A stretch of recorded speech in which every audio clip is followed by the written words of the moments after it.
Hey, it's Nycci Nellis. Welcome to another episode of Industry Night, the show that takes you on a deep dive of the happenings in the hospitality community. If you're new here, hi, welcome. If you're old here, welcome back. A little bit about me. I've been covering the DC food, wine, and hospitality scene for the last 20 years. You may know my website, the list, areyouonit.com, the online e-zine that goes out to about 40,000 subscribers every week. We tell, we don't sell. We tell you absolutely everything that's happening in the DC market.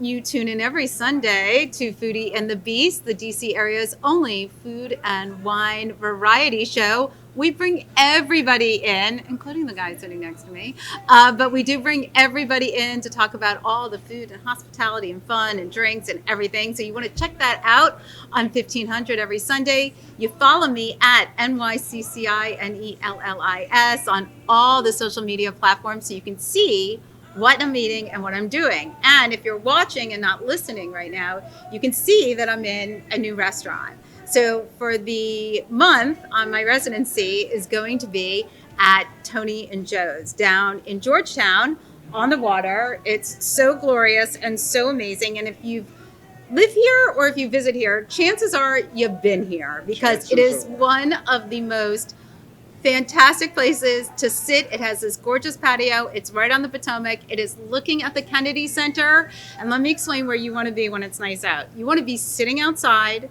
You want a whole platter of freshly shucked oysters. And for me personally, I would like a little rosé with that.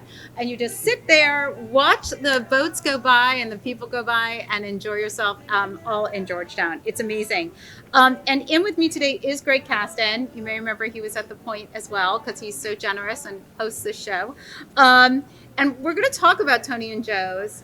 And what we're really going to talk about with Tony and Joe's is Tony, who is Greg's Uncle Tony, and Uncle Tony, who is such a character and so amazing, unfortunately recently passed away. So we're going to get into that in just a bit. But also in with me, I don't know if in the photos you can see in the view, the wine, I've got Winn Roberton in with me. He's an old friend. He is the head sommelier up at Bourbon Steak. And I love talking wine with him. And I really think you're going to love talking wine with him too when I bring him on in just a bit. But first, one of my favorite parts of doing what I do is telling people about all the eating I've been doing and where I've been. So I'm just going to hit on a couple ones. We were just talking, Greg and I off there, we're talking about Chico. I joined Scott Juneau and Danny Lee. They did a Lunar New Year tea at Chico up on Capitol Hill.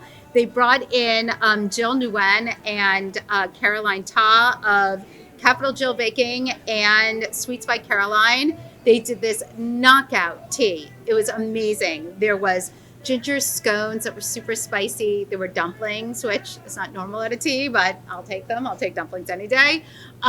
Terrific teas and amazing tea sandwiches and milk buns filled with red bean paste. It was so good. I hope they continue to do them even when it's not Lunar New Year. I popped into Fiola because it had been a minute. I had a terrific glass of Mount Etna Bianco, which is one of my favorites, and a little bit of their airy gnocchi. So good. I love to check in at Rasika down at Penn Quarter because you never know what's happening.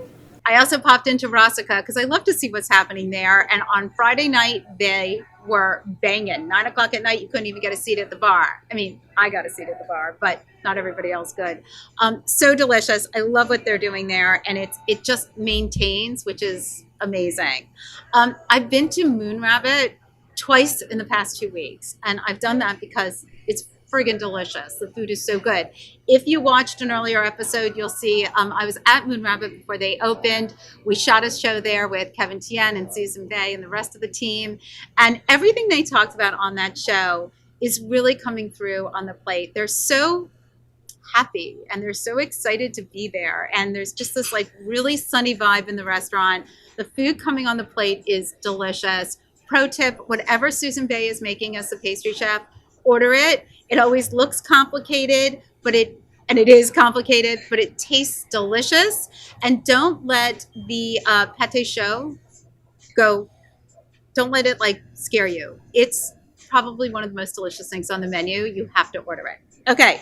I also stopped by Tail of Goat because they're now doing only a tasting menu, but Now you know you can still sit at the bar and order a la carte and have one of Bill Jensen's delicious glasses of wine. So actually, it was kind of funny because I was sitting at the bar. I had one of their amazing salads and this gorgeous scallop, and he poured a wine for me. I have to look at it because I'm sure I'm mispronouncing it. I'm sure Winn is going to tell me how to say it right. It's called Les Azous. It is a French wine. It was delicious, and I really loved it. He also poured me a really funky wine from Slovenia. I didn't love it, but it was certainly fine to taste it. And then, of course, he poured me another wine. And I'm sure if you know me, you know exactly what he poured. He poured a Riesling because he knows I hate Riesling, and he thinks he's going to change me. And he didn't. It was a really terrible Riesling. I have to be honest. I've had some Rieslings that are decent. It was a terrible Riesling. I was like, you're not even trying with this one. But whatever. Moving on. Okay. I also saw, not food, but I also went to the Shakespeare Theater and saw the Lehman trilogy. And if you can, get tickets. It is a 3.5 hour show. It is really, really long. There are 2 intermissions, but there are 3 men on stage throughout the entire show. It is a tour de force. It is an amazing story, and it is magically told. And let's see, where's the last place I've been? Oh, I also went to Service Bar. It's been a minute since I've been on U Street at like 11:30 at night. Also hopping on Friday night. And I wanted to go to Service Bar because I hadn't been in a while. I wanted to see Christine Kim. And those of you who know me know I'm not a huge cocktail person. But here's what's so interesting about Service Bar. It's a legit hole in the wall. I mean, it's supposed to be. But they do incredible cocktails, and the music is amazing. And I love Christine Kim, so I got to hang out with her. So good. All right. So yeah, I've been out. I've got more places. If you follow me at NYCCINELLIS, you will see all the ways I'm eating and drinking and going to shows and shopping and all the stuff that I do. All right. Now on to today's show. So Busy one. yeah. You are Hey, busy. Greg Casten. Hi, Nycci. How are you? Today? I'm great. Great. Thank you for coming down. Oh my God. Thank you for having me. Okay. So we're in Tony and Joe's. How long is Tony and Joe's? Tony and Joe's was the first restaurant here, right? In 1987. Well, no, technically, Sequoia was opened upstairs before us, and there was a Japanese Hisago Oh, right. and Hamalitos Oh my God. and China Regency. And we all opened sort of at the same time. But Okay. Sequoia was ahead of everyone. And But that was that- but Warner Leroy from the Tavern on the Green in New York. Right. And he had the 37 colors in the carpet and the gold train that went around the ceiling. I remember. And he wanted the red carpet to go all the way up to M Street. He was off the wall. Okay. But He lasted 13 months. oh my God, really? And Hisago was a huge restaurant from Japan, very well-known restaurant. And they had a deal with Air Nippon Airways that everybody who flew over got to eat there. And it was the best sushi in town, and no one knew about it. Wow. And then Air Nippon went away, and a few years later, So did they. Okay, but so the development was entirely new. It was Right? a concrete plant before it was the mixed use facility it is today. Okay, Washington Herb Miller Harbor. was Right. the one who thought about it. And in order, because the Potomac River takes a 90-degree turn here, Mhm. in order for the building to occur, they had to put in a system that literally makes this complex an island. So if you look outside on the patios, there are these large metal walls that are 18 feet high and each weigh approximately 20 tons. And they come up, right? Require a crane to bring them up, and there's a series of warning systems the National Weather Service has, and they tell the owners of the building that the water's coming up, put your walls up. And Wow. they can literally make this an island. For those of you who were here in the 80s and 90s, K Street used to flood all the time. Oh my God, really? Doesn't do that anymore. No, the water had nowhere to go. And I think when they changed the parking lot to a park down there by the movie theater where Wisconsin and K Street meet, they did some engineering as well that pushed the water away. But this complex on more than one occasion has required us to take a boat to get to it. Oh my God, that's crazy. All right, well, let's talk a little bit about the restaurant and Uncle Tony. Uncle Tony opened Tony and Joe's in 1987. He used to own the Dancing Crab. Before that, he owned the Barrel House Liquors and a place called the Soul Palace, Tenley Mini Market. Tony was a lifelong Washingtonian who just loved this city. Hmm. And the guy went out to dinner literally 7 nights a week. He knew restaurants, maybe not as well as you know him, Mickey, but he It's okay. certainly It's not a knew. competition. He knew what he liked, and he liked to eat out, and he would always end up back here for dessert. Hmm. He was the quintessential restaurateur, touching every table, having fun, always loved to be with the people and his customers. And you commented on his wall of, we call it the wall of fame, but where all the famous people that Tony came, he liked that as a conversation starter for the person from Georgia that had never been here before. Right. So he could talk to them about his life and his restaurant Hmm. and his passion for food, whether it was seafood, which we do a lot of because of our affiliation with Profish. But Tony just liked the social component of eating, Right. and going through that. And I don't know anyone. It's really hard to find someone who doesn't really love Tony, who didn't love Tony. He's just a fun guy to always be around. Oh, he was a character. Always a character. Yes. A true character. And we're going to miss him. I mean, we're all, and most of the people that have worked here, we have people that have been here 35 years. Isn't that amazing? The restaurant's only 36. Right. And are 37 now, I guess. But so we have some long-term people, and we were all just heartbroken. He was really, he was very robust right up until the end, and then He was on Foodie and the Beast in October. he was working in mid-December, and he passed away the first week of January. I mean, isn't that And how when I everybody say should working, go? Tony came down and visited every table. You want your picture with me? He used to say, and I would laugh, and then 9 out of 10 times they'd say yes. Of So course. they just loved it. He was a true character. He really was. enjoyed the business. Well, we're gonna miss him. Yes, sir. Yes. All ma'am, right. we Well, are. every week you're gonna join me, right? Come You're say gonna pop hello on. You'll and say look at hello. this beautiful view. I and- know. And more than just the river, and enjoy the restaurant. And I hope you and your guests have fun and really make the most of it. Thank you. Bye, Thanks, Nikki. son. All right. Bye. Thank you so much. Okay. Enjoy, guys. All right. Well, we just said goodbye to Greg Casten, who is so generous as always to host us here at Tony and Joe's. Next time, I'm going to have some oysters while I'm on air. But with me today, if you have ever been to Bourbon Steak, Michael Mina's property in the Four Seasons here in DC, actually right up the street from where we are, there is a very tall individual sort of walking around the dining room at all times, touching tables, talking to people, pouring wine, making recommendations. And that would be Winn Roberton. He is the head som at Bourbon Steak, and he has such a really rich a rich passion for wine, but also the hospitality industry. And I love talking booze with him, so I'm very excited that you joined me today. So it's good to have you. So you're a local boy. Yeah. Pretty much. You came here when you were 5, raised in DC. Montgomery County, Maryland. Montgomery County. Okay, DMV. So let's talk about how you got into hospitality. Like, Sure. what was it? My favorite thing to do on my birthday was to go out to a restaurant. Just the magic, how I just got this big list of food and like it would just show up and things like that. Now, were your parents big restaurant people? Not really, no. Okay. And they weren't big drinkers either. So Okay. just kind of a natural thing that happened in my brain, I guess. So when you were like, let's say 12, Mhm. and it was your birthday, Yep. and they're like, "What do you want?" You're like, "I want to go out to dinner." I wanted to go to Hamburger Hamlet at the Rio. Okay, That's what I wanted to do. I got it. Yeah. Okay, I Yeah, see so- where your head's at. And it just kind of, and my interest in food and cooking was kind of also blossoming at the same time. So Mhm. all very, very natural along the way. Okay, and then so what led you to like? There's one thing to have a passion about restaurants. We know lots of people in this industry. There is the diner who is passionate about food and Sure. wine and cocktails and all the things, and then there are those who actually participate in it. So when did you make the step? So I started working in restaurants in college Mhm. as a busser at Nycci's, and it was just way too much fun. Being It is dangerous. it is dangerous, yeah. But being able to host the party is so gratifying. I agree. Every single night. So that was just the springboard into learning about selling wine, selling food, things like that. Just learning about everything that you had at your disposal as a server, as a bartender, and then now it's just on the table.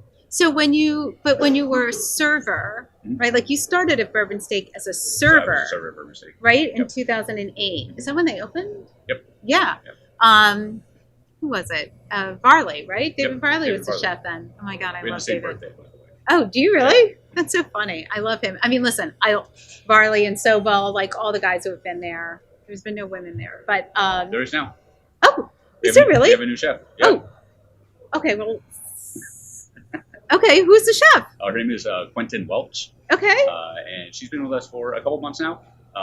She was circling around the Mina group, and landed with us just a couple months ago. So, How fantastic! yeah, come in, I'll introduce you. Oh my God, I can't wait to meet her. That's so exciting because it has been years of men. Nothing wrong with men, obviously. Some great men, Adam Sobel and Varley and Robert Curtis. I mean, you have great chefs there, under the guise of, Mina, obviously. So you were a server, and then when were you like, hey, I really like wine? Well, it was definitely already going when I came back to PC. So I moved to Las Vegas after college. Okay, where'd you go to college? Penn State. Oh my That's God, my parents went to Penn State. Nice. Yes, That's a good spot. Yeah.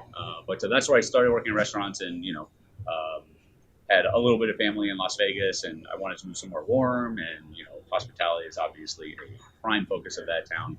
So I went out there and kind of really cut my teeth, mostly bartending out there, some serving jobs as well. Okay. And while I was out there, I started studying wine.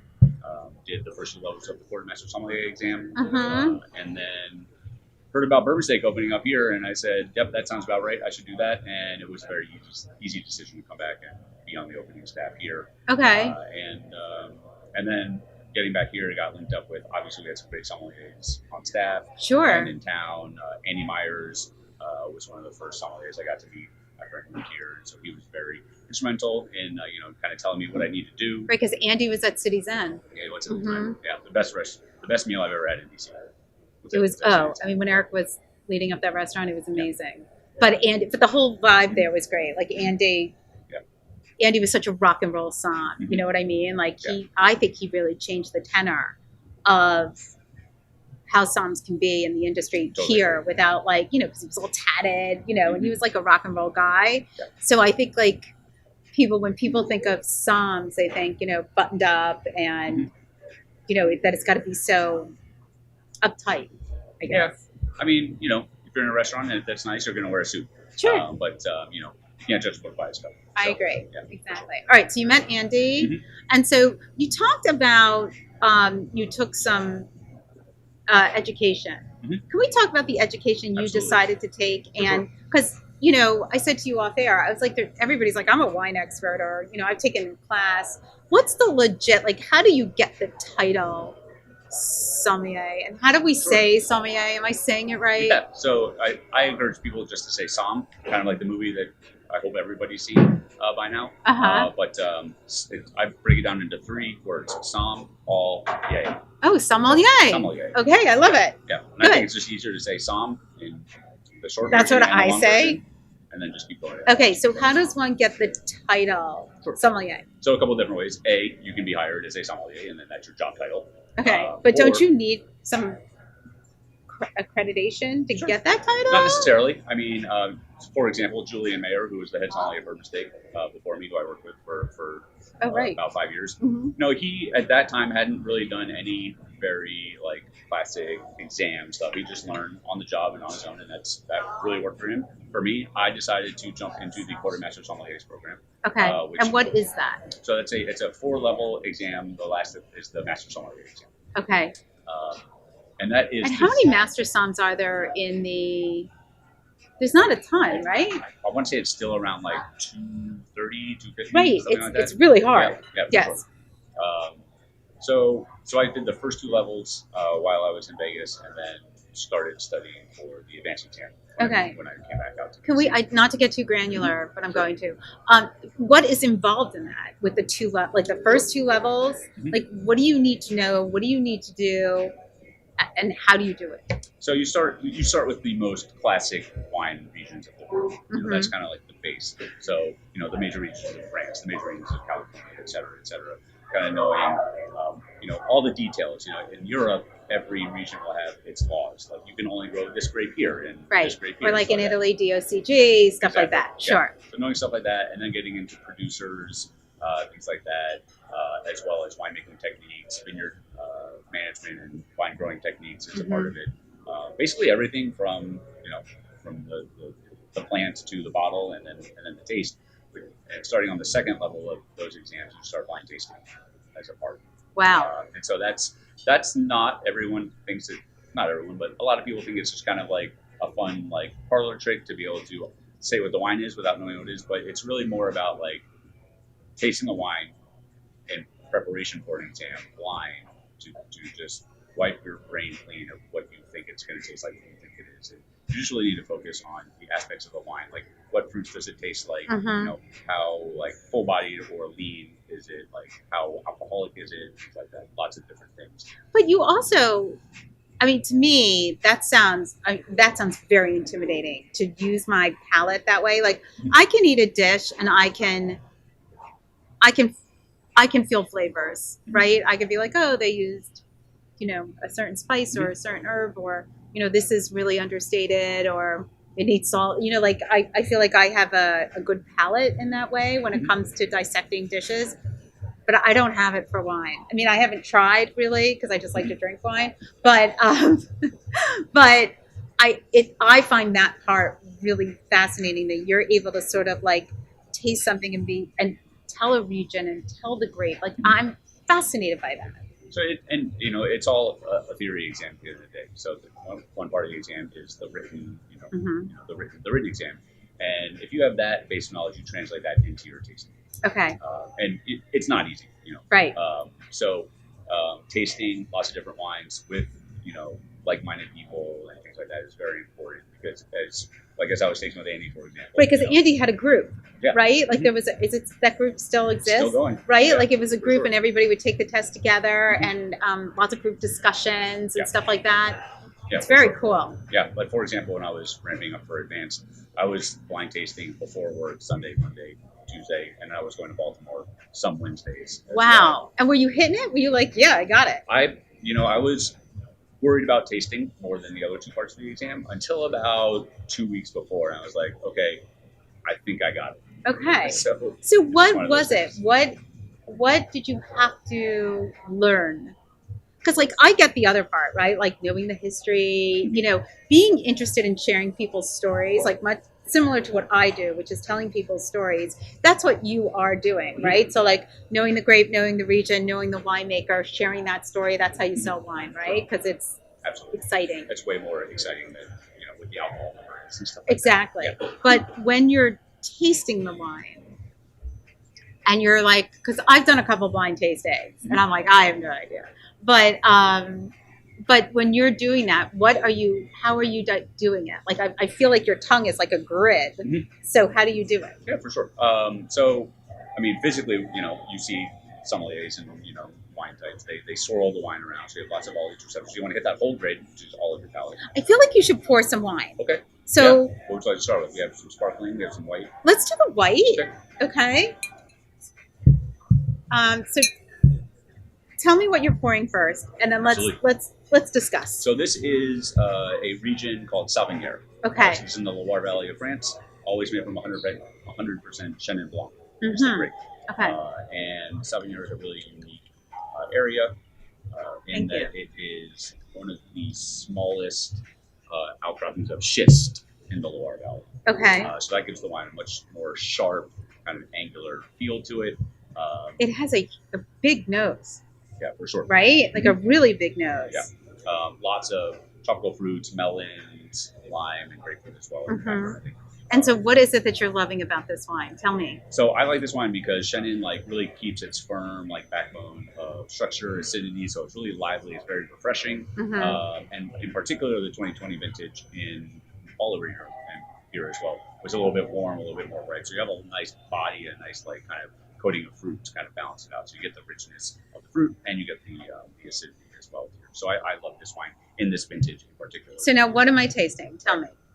I mean, the scent is super clean, and it has it doesn't sound, it's not super, super fruity, which would turn me off personally. Like, I don't like a white to be too fruity, Sure. But it's clean smelling, and Absolutely. I smell a little wood.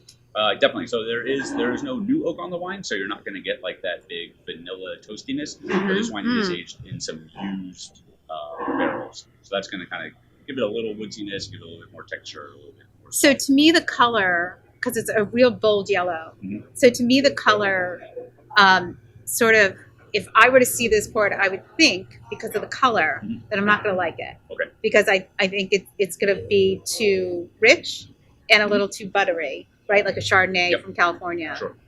But it's not like that at all. It's super clean. Yeah. It's actually kind of like lemony and grassy and good. And very light, and that schist minerality really translates into the wine that Mhm. makes it. I think you can So kind of feel. what that is here as schist well. minerality? So schist is it's a type of rock. I don't remember the kind, but Oh, okay. It grows in very, very thin layers. So it gives the, Like a shale. Exactly. Okay. Yeah. Right. So like I love, as you know, I love wines from Mount Etna because I Mhm. love that like ashy, there's like just a hint of ash, Yep. from growing on the mountain. And I love that. I just think I don't know, I just think it's so cool. Well, that's the cool thing about wine. Wine, at the end of the day, for people that are making it and drinking it, want to express where it's from and learn about where it's from and things Mhm. like that. Probably the more eccentric part of being a wine person. But that's what kind of motivates a lot of people at the end of the day. It's fun. So how did you wind up going from being a server to being the head som Mhm. at Bourbon Steak? Well, Because you guys have like over 700 SKUs, right? Like Yep. it's a massive book. Yep. So I assume you inherited the book, Mhm. but now do you Yep. also get to like play with it? Like, Oh, yeah. do you go buying and Absolutely. we don't want to carry this anymore? Like you curate. Yeah, So for can sure. we talk a little bit about that process? Because Absolutely. the shopping part sounds like a lot of fun. It is a lot of fun for sure. Okay. So yeah, I mean, I definitely want to have new things on the wine list kind of constantly, both for of course, our guests Mhm. and myself at the same time. If I was Right. getting reorder and everything, I'd be super bored and That sounds not love super my job boring. like I do. Right. Right. So going out to all the tastings that you can, Mhm. I find the wines generally through my reps and their distribution companies that they work for, Okay. because they have what's available. Sure. And getting out to their tastings and things like that, getting to as much of that as possible. You find wines for the list, but then you get to taste, a whole bunch of things, Mhm. and kind of getting that library in your head. Like you might think, 6 months from now, oh, it's warm outside now. I had that white wine back in November that I really liked, Right. something like that. So you want to kind of build up your library of wines, Mhm. and and then just listening to the guests as far as like what they want, like if they're into anything new or things like that. Like orange wine became a thing. It did that become a everyone- thing, an amber wine, right? Yeah, for sure. So the very like classics driven wine is now as an orange wine category, Mm. which is fun. Well, listen, Bourbon Steak is in the Four Seasons. Mhm. It's an expensive restaurant Mhm. because it should be. Yeah. Like the food is delicious. Sure. So you have a wine program to match. Mhm. I'm not saying everybody who comes in is an educated consumer, but I would assume you have a good amount of people, who are either well traveled or know something about wine, so that they can tell you their stories. Like, oh, we were just in Italy or All the time. Slovenia or wherever we were, right? And I am sure, because I know this happens to me, and I'm sure what happens to you, it's the reverse. But like, people always say to me, they're like, you must have a favorite restaurant. What's your favorite restaurant? And what I really learned was they don't really want to know what my favorite restaurant is. What they want to do is they want to tell me what their restaurant is. Yeah. And honestly, I'm way more delighted to hear that. Mhm. So I always say, oh, I love a bunch of restaurants that I love. Where are you eating? Like I just turn it right around. Mhm. And I assume it's the same for you. I'm sure people ask you a question, but what they really want to do is tell you what they like or what they think. Yeah, a little bit of both. You for sure. know? Yeah, definitely. And when you talk about wine, there's people collect it, so people Yes. want to talk about the wine that they had, and sometimes sometimes it's a real pure just excitement for the product, and they Mhm. want to talk about it, and sometimes people are at home with their families, and maybe someone's significant other isn't into wine, so they finally go out to a restaurant and they have a sommelier that they can talk to wine about for the Mhm. first time in however long. Okay, you hit on a really important point. I don't know why people are intimidated by wine, because like it's everywhere, right? Like depending on where you live, I mean, you can buy it in a CVS. Like there is just wine so much wine. Every state makes wine. Almost every country makes wine. Like there's wine from all over the world. There's so much of it, and yet people are afraid of it or intimidated by it, and that they're also intimidated by songs. Like I don't know if they think they're going to look like idiots. I don't know what it is, but can you talk me through that a little bit? And I will be honest, when I was younger and I was really into wine, like before I was old enough to drink, I was already drinking wine. Like it was my preferred. I really had always enjoyed it. I, like you, my parents were not drinkers, restaurant people though. We went out to eat and traveled. I was very fortunate, but I had a lot of condescending songs. Yeah, that's You know, like I would go when my husband and I were dating. You met my husband; he's much older than me. You know, they would hand him the wine list. He would give it to me. I would try to talk to them about the wine, to order the wine, and they would like look right over me to him. And I was like, he does not know anything. Trust me. You want to talk to me. Yeah. So, but there, I think there's just like we talked about Andy Myers. There's been such a huge shift. So what's happening out there today? You're in the dining room. What are you seeing? Yeah, I mean, unfortunately, things like that happen, and yes, it is. I think the sommelier community has gotten a lot younger over the last decade, so I think that has helped. But a hard part of our job is to kind of understand what our person is looking for. So that like internal translation has to go, in our head. And sometimes some people are better at that than others. Sure. Kind of understanding what a guest is saying, that can be trouble for one. So we were talking about my experience back then, and obviously I have a big mouth, so I mean I'm very comfortable talking to people now. But how do you make people feel comfortable? How do you deal with the intimidated, and then how do you deal with the jerk? Sure. The intimidated. I love these people because those are the people that you can turn around very easily. Just from A, B, warming. Don't assume that they're going to get a bottle of wine, even though in a restaurant it's almost a guaranteed sale. Right. Listening to them. Find out what they want. Find out how much they want to spend. Things like that. But that's also very hard when we talk about money, right? Because sure. I think part of what's intimidating is if somebody opens up your book of 700 plus wines and they see wines for like, $1,000, and then there's, some wines for like $100 or whatever, they don't want to look cheap. Right. And how do you take that sting out? How are you like, I don't care if you order a $60 bottle or a $1,000 bottle. I want you to drink it and like it. I mean, I try to display my excitement for all the wines because it is certainly there. And I one of my go-to lines is after we decide on a wine, I say, I think you're going to love this one. And that's what matters at the end of the day. And that includes that I think you're going to like how much it costs, too. So I think just kind of getting the people comfortable to talk about that. I'll walk up to a table almost once a night and say, well, we're not going to spend $1,000 on a bottle of wine. And I usually say, I wouldn't either. Right. Right. Like, do you think I could spend $1,000? Like, seriously. Like, I work here so I can taste it when I open it. And that's all I get. Right. But really, like, just trying to shed the suit a little bit and kind of like express that I am, one of them as well. Right. I think that's so important, meeting people where they are. But how do you deal with, so I'll just tell you this quick story because I love this story.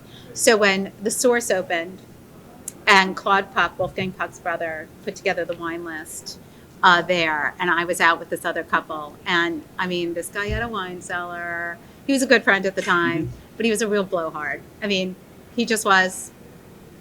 Anyway, but he's looking at the list, and he was like, I mean, Nick, I don't think there's a bottle worth having here under $500. And I was like, really? I'm not going to say his name. I was like, really? Because there's Claude. Do you want to talk to me and put this wine list together? Like, how do you deal with that character? How do you deal with somebody who's like, yeah, I'll only drink $500 wines? I mean, you love them because you're like, give me your money. But like, do you know what I mean? Like, they act like know-it-alls. Yeah. I mean, you just have to kind of gently say, again, express your confidence about the wines and, the price behind them and things like that. And then again, finding out, what they want to drink. Maybe there's something, from a different region that they haven't heard of that you can hopefully express to them that they will like, because you know that they like, you know, whatever they have 20 cases of it at home, you know, Right, and stuff right. like that. So you know that's one way. I think also kind of just expressing like also an interest in their wines, Sure. that you know, an interest in their interest. But isn't that hospitality? It is. I think that's For sure. hospitality, you Yeah. know, to the T.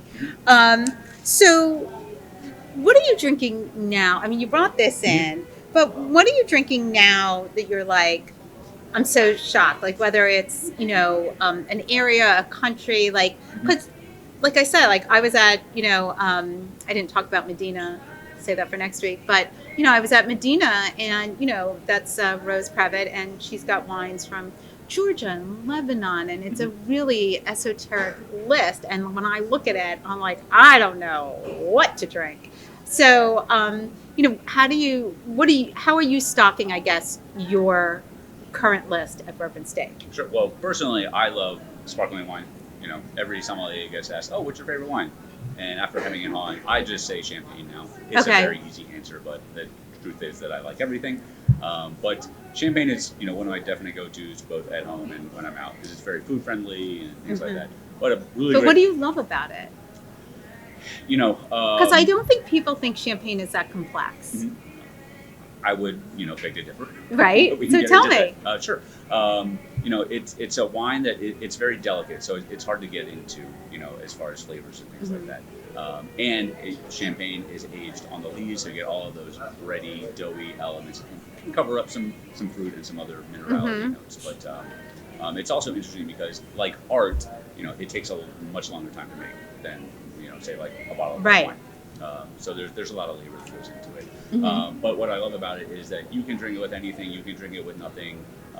It's always the right thing to take to a party if you're going somewhere, things like that. So, But let's talk. So you did bring a bottle in, Yeah. and here's the thing about sparkling or champagne, because the big houses, you know, the Veuves, the Doms. Not that there's anything wrong with them, but like, you know, they have the money to spend on their marketing budgets. But there's all these like the growers, you know, like these little purveyors who are doing really interesting wines. Like, how do you go about selling those? How do you say to people, no, I know you, if you like Veuve, right, which is always going to taste the same no matter what.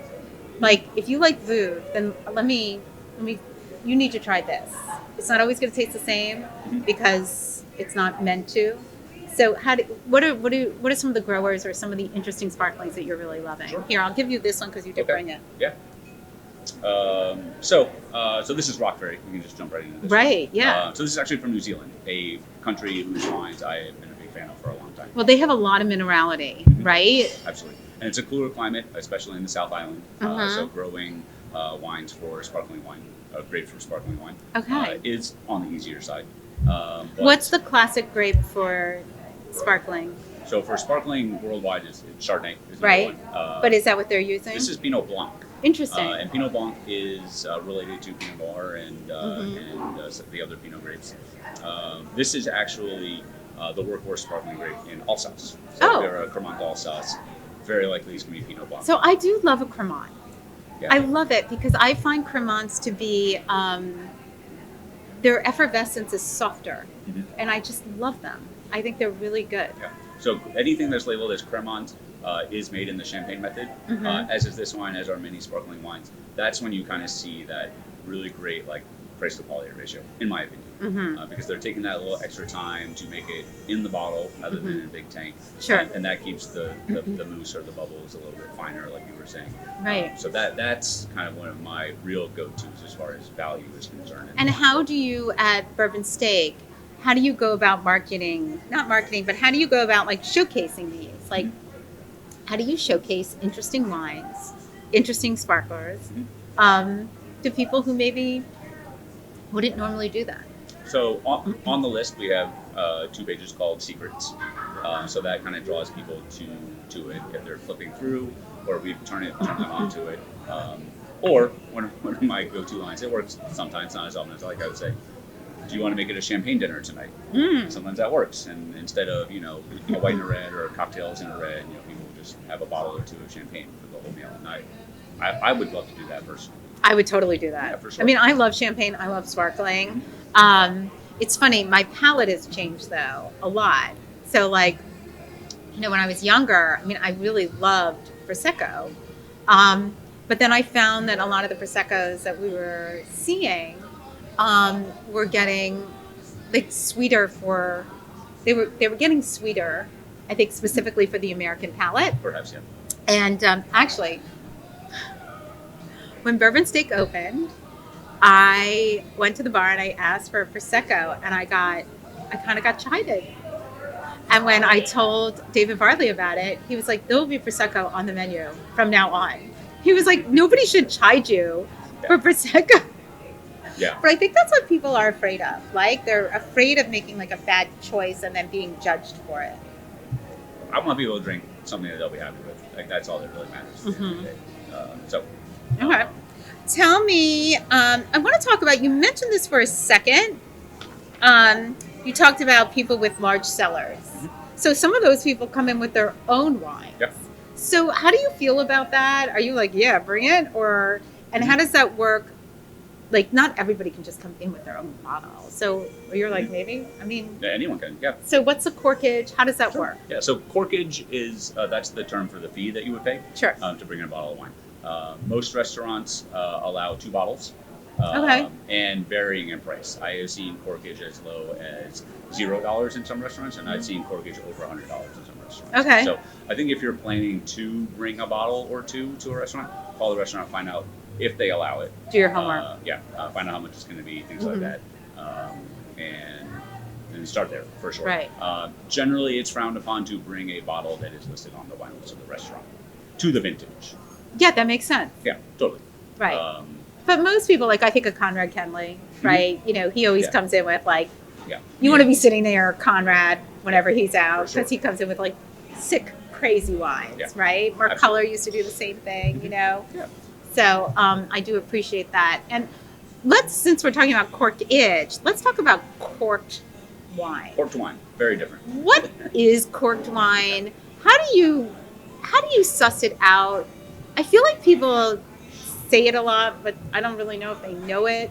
There's a famous wine writer. Every time I'm with him, he's like, "I think this is corked," and I'm like, "I don't know, dude. Just drink the wine." So I'm just sort of curious. Sure. So corked wine is a wine that's been infected from a bacteria called TCA, which breeds in the cork. Okay. Thus the name. So what happens is it infects the wine, and the wine ends up smelling of no fruit. All the fruit goes away first, and then on top of that will very likely be like a really like damp, musty, like moldy. So you can smell it when it's corked. Oh yeah. So when you open up a bottle of wine, you check it first. Yep. Okay. So you pour the wine, and somebody says, "I think this is corked."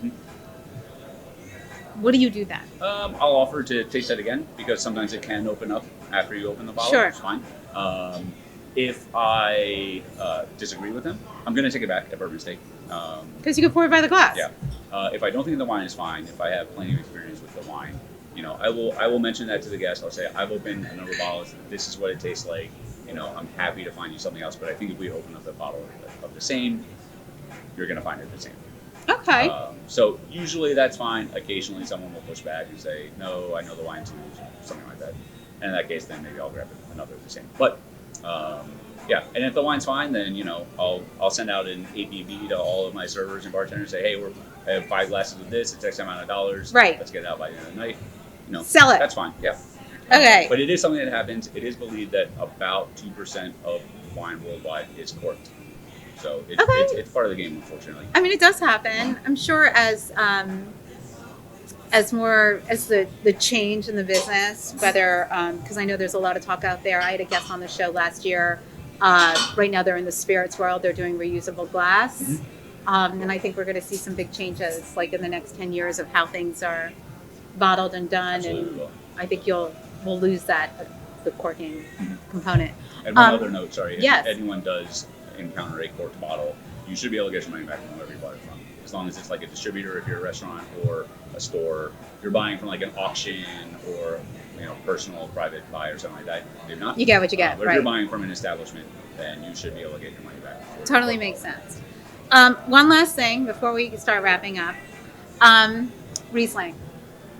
What is it about me It's delicious. and Riesling? No, I mean, listen, I've had a couple of Rieslings that I actually thought were nice, but it is a gauntlet thrown, man, with the Psalms. When just me, I don't know what I bring out in people. I don't think it's just you, but when I say I don't like Riesling, they're like, yeah, I have a Riesling that you're gonna love. And I'm like, there are thousands of varieties of wine. Do I have to like that one? What is a Riesling? Tell me what it is. oh boy. Okay, so Riesling is a grape of Germanic origin, and it is historically made some of the most ageable white wines in the world. It can be made from a very, very bone-dry style to the most sweet dessert wine style. So there is like a breadth of reasons. That's why one reason why someone would say, "Oh, try a different, because there is Right. more Riesling variation than possibly any other grape in the world." So that might be where that comes from. Sure. Not that they should be doing it. But, and But so, there are sweet or like, to me, I think it's a mental thing about Riesling, quite frankly. Like, there's a sugar residue, for lack of a better term, that I just like. I've had enough of them that I'm like, now it's mental. Now I just think sugar and I don't want it. Yeah. Well, the overall style of Riesling is tending drier right now, particularly in the domestic Germany palate. Okay. So the best dry Rieslings are staying in Germany, unfortunately, but they are kind of getting out into our market as well. So maybe you'll find one of those someday. Or you can just drink Chenin Blanc, which is delicious. Dry Riesling-esque, to be honest, but obviously with some different qualities. Yeah, I think it's a really. I hate to use the term clean, but like it looks like it's going to be the look and smell look richer, and it's not. It does, as it ripens, the skin changes to like kind of like a dark gold color, so that kind of has a little bit to do with it as well. And this vintage that we talked about earlier, 2020, a little bit warmer, so you got it fuller. Yeah. Okay, lastly, let's just talk about, you did bring a bottle of red, and it's also French? No, California. Yeah, California. Okay. One of Bourbon State's favorite wineries over the years, Radio Coteau. Okay.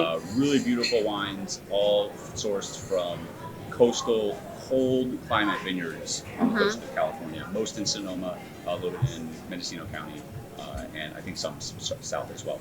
But this particular one is Board and Batten. Okay. Named Board and Batten because there were some very ancient barns on their properties, so Boards and Battens kind of how they're constructed. This is a blend of mostly Zinfandel, about 75%, with Syrah and Pinot Noir. Wow. Yeah, so not something you see very often. No. So is it super juicy? It's pretty juicy, but since it's a cold vineyard site, it's lean. It has that savory, especially from the Syrah. You get kind of like that. Yeah, because sometimes Zinfandel, like, I think of the early days of Zinfandel, for me, like my early days of Zinfandel, like I was like, I think my teeth are going to be red.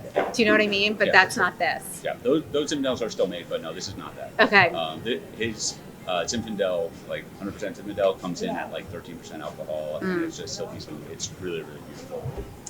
But if I remember the story correctly, this wine is not going to be made vintage after vintage because they are some younger vines. So for now, they're getting blended together, and then once the vines mature a little bit more, they're going to make the estates they're going to make the estate Pinot, and they're going to make the estate Syrah as well. So, I love it. Yeah. All right, so tell everybody where they can find you, please. Well, I am at Bourbon Steak a lot Okay. in the evenings, so you can see me there. I am on Instagram at Winn8D and Facebook and all the other stuff. All right. Well, and if I can, if you go to Bourbon Steak, and you should, you can just sit at the bar and just ask for Winn. But all the people there are really wonderful and very lovely. The burgers are delicious, by the way. Best burger in town. I think the burgers are pretty damn good. And the bread. What's the bread? What The kind truffle of? rolls. Oh my God, the truffle rolls are crazy, and the fries. It's all good. I think I'm going to go there after this. Anyway, so please do Winn and chat wine with him because, as I said, he is always like one of my favorite people to talk about wine with because it's so much fun. Thank you so much for joining me today. Here we are at the gorgeous Tony and Joe's. I don't know if you can see the water behind me. I mean, we're in March right now. Well, it'll be March tomorrow. I mean, it looks like spring, but it still feels like winter. But hopefully by the end of this residency, it will feel like spring. So please come down here. Don't forget, they also have on Mondays, they do this lobster special. It's like a whole lobster and a beer for $30, which I think is a totally good deal.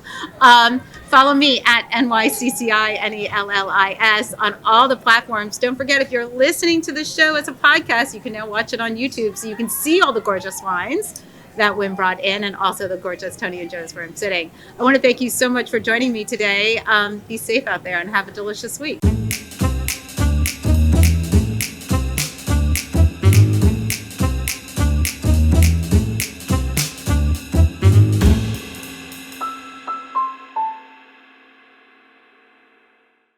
Produced by Heartcast Media.